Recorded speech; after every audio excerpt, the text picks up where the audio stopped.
Assalamualaikum warahmatullahi wabarakatuh. Sebelumnya perkenalkan nama saya Aldi Nur Cahyanto.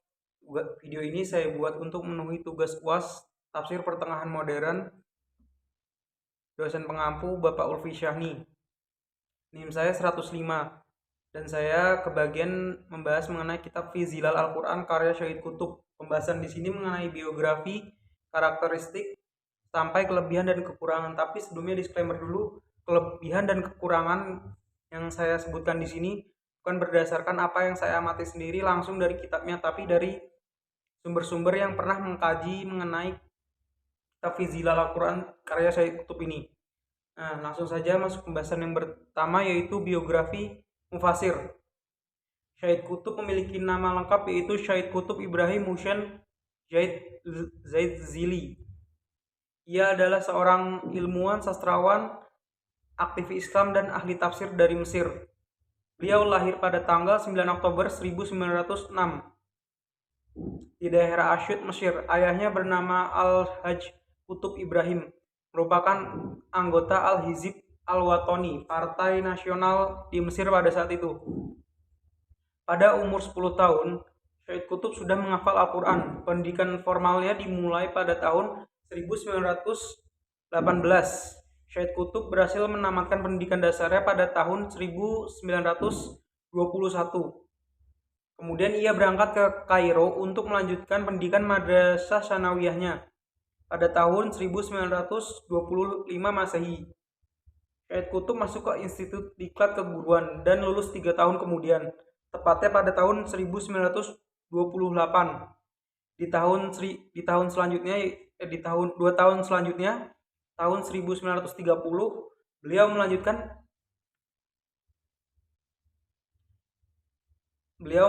pendidikannya di Perguruan Tinggi Tahjiyas Dar Ulum, sekarang menjadi Universitas Kairo, dan lulus pada tahun 1933 dengan gelar sarjana dan sarjana muda dalam bidang pendidikan. Selanjutnya, dengan gelar tersebut, Syahid Qutb kemudian ditunjuk menjadi dosen di Dar Ulum di kampusnya tersebut dan juga bekerja di Kementerian Pendidikan sebagai pengawas pendidikan. Setelah itu, ia dikirim ke Amerika Serikat untuk mempelajari metode pendidikan Barat. Selama berada di Amerika, Syahid Qutb menuntut ilmu di 3 perguruan tinggi, yaitu Washington Teacher College, Universitas Washington yang berada di Columbia. Universitas yang kedua yaitu Northern Colorado dan Universitas Stanford dengan memperoleh gelar MA dalam bidang pendidikan. Tidak hanya di Amerika, beliau juga berkelana mengelilingi negara yang ada di Eropa seperti Italia, Inggris, dan Swiss. Setelah berkeliling dunia tersebut, beliau lalu pulang ke Mesir pada tahun 1951.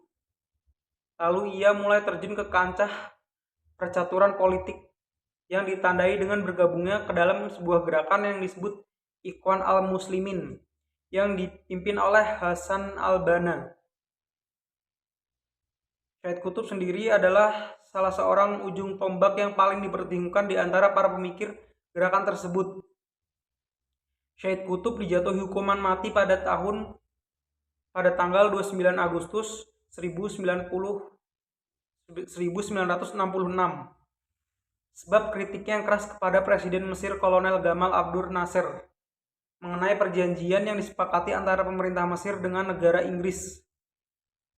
Jadi anggotanya ini untuk mengkritisi pemerintah pada saat itu, dan Syahid Qutb ini yang paling gencar mengkritik pemerintahan. Maka dari itu ia dijatuhi hukuman mati oleh pemerintah Mesir pada saat itu. Sebelum Syahid Qutb menghadapi eksekusi dengan gagah berani, ia sempat menulis mengenai pertanyaan dan pembelaannya. Kini hasil tulisannya ini menjadi sebuah buku yang berjudul Mengapa Saya Dihukum Mati? Sebuah pertanyaan yang tidak pernah terjawab oleh pemerintah Mesir kala itu.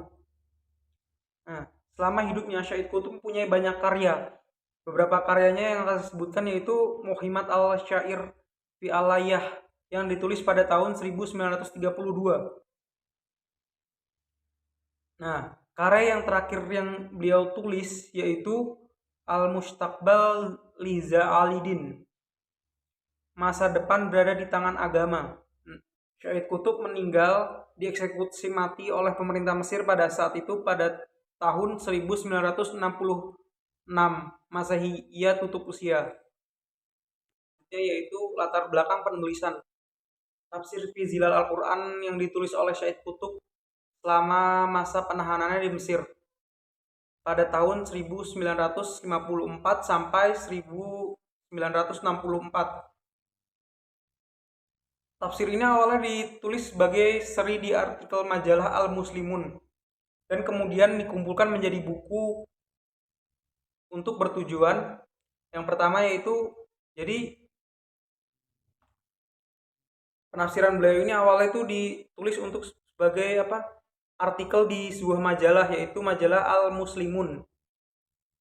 Setelah itu baru tafsiran-tafsiran beliau ini dikumpulkan menjadi buku atau kitab. Nah, pengumpulan ini bertujuan untuk yang pertama menawarkan tafsir Al-Quran yang sesuai dengan kebutuhan masyarakat modern. Nah, yang kedua mengembangkan pemikiran Islam yang komprehensif dan integral.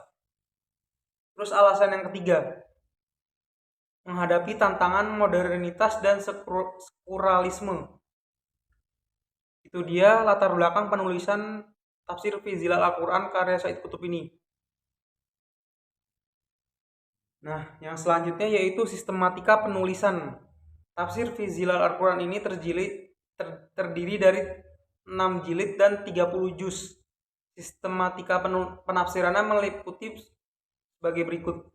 Yang pertama itu penjelasan ayat Al-Quran secara harifah dan maknawi. Yang kedua, analisis konteks historis dan sosial. Jadi memang tafsir ini tuh banyak membahas masalah-masalah sosial politik yang terjadi di Mesir pada saat itu. Maka dari itu tujuannya itu untuk untuk menjawab modernitas itu. Yang ketiga, penghubungan antara ayat dan konsep Islam ya. Jadi penafsiran itu menghubungkan ayat-ayat Al-Quran dan konsep-konsep Islam yang tidak tertulis dalam Al-Quran. Yang keempat, pengembangan pemikiran Islam tentang kehidupan masyarakat dan bernegara ya. Seperti yang nomor 3 tadi yang untuk sosial politik yang untuk alasannya tadi. Jadi emang isinya tuh untuk menghadapi tantangan modernitas dan sekularisme. Jadi salah satu sistematika penafsirannya yaitu mengembangkan pemikiran Islam tentang kehidupan masyarakat dan bernegara supaya umat Islam tuh paham tentang politik dan sosial.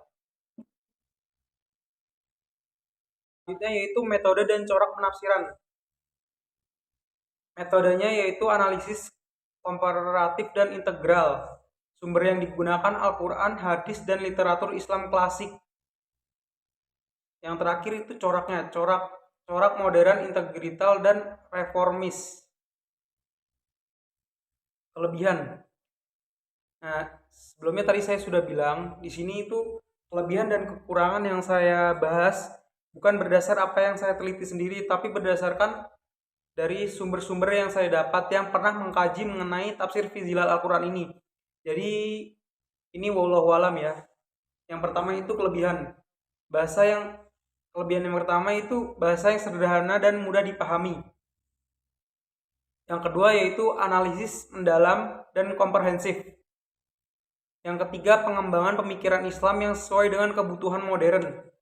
Seperti yang tadi, sistematika dan latar belakang penulisannya, memang kitab ini dibuat untuk supaya umat Islam tuh lebih intelektual, lebih paham dengan kondisi sosial politik masa kini, masa modern. Yang ketiga, yang keempat, menghubungkan Al-Quran dengan realitas sosial dan politik. Yang selanjutnya yaitu kekurangan. Kekurangan yang pertama itu terlalu fokus pada aspek sosial dan politik. Ya memang kitab ini dibuat berdasarkan hal tersebut. Jadi memang terlalu berputar-putar mengenai hal sosial dan politik saja. Kurang membahas aspek-aspek lain seperti itu. Yang kedua yaitu kurangnya perhatian terhadap aspek spiritual dan mistik. Yang ketiga, beberapa penafsiran dianggap kontroversial atau tidak sesuai dengan pemikiran Islam tradisional. Memang kitab ini lumayan banyak bertentangan karena apa ya? Bertabrakan dengan pemikiran-pemikiran Islam pada masa klasik. Jadi masih banyak dapat kritik pada awal-awal terbentuknya. Yang keempat, pengaruh ideologi politik Said Kutub terhadap penafsiran. Jadi karena ini image-nya Said Kutub ini adalah orang politik, jadi penafsirannya dianggap terlalu berdasarkan kepentingan politiknya sendiri. Nah, pembahasan yang terakhir saya akan memberikan salah satu contoh penafsiran ayat yang ditafsirkan berdasarkan pemikiran Syahid Kutub itu sendiri. Di sini saya memberikan contoh dengan Quran surat Al-Ankabut ayat 6. Dan barang siapa yang berjihad, maka sungguhnya jihad itu adalah untuk dirinya sendiri. Sungguhnya Allah benar-benar maha kaya. Nah, Said Kutub dalam ayat itu menafsirkan demikian. Jihad pada ayat di atas berfungsi meningkatkan kualitas spiritual mujahid sehingga mampu mengalahkan kekikiran jiwa dan harta bendanya. Efek positif yang diperoleh mujahid tersebut adalah ia berhasil membangkitkan potensi positif yang terdapat dalam jiwanya sehingga berdampak pula pada masyarakat. Nah, sekian yang dapat saya sampaikan, kurang lebihnya mohon maaf. Wassalamualaikum warahmatullahi wabarakatuh.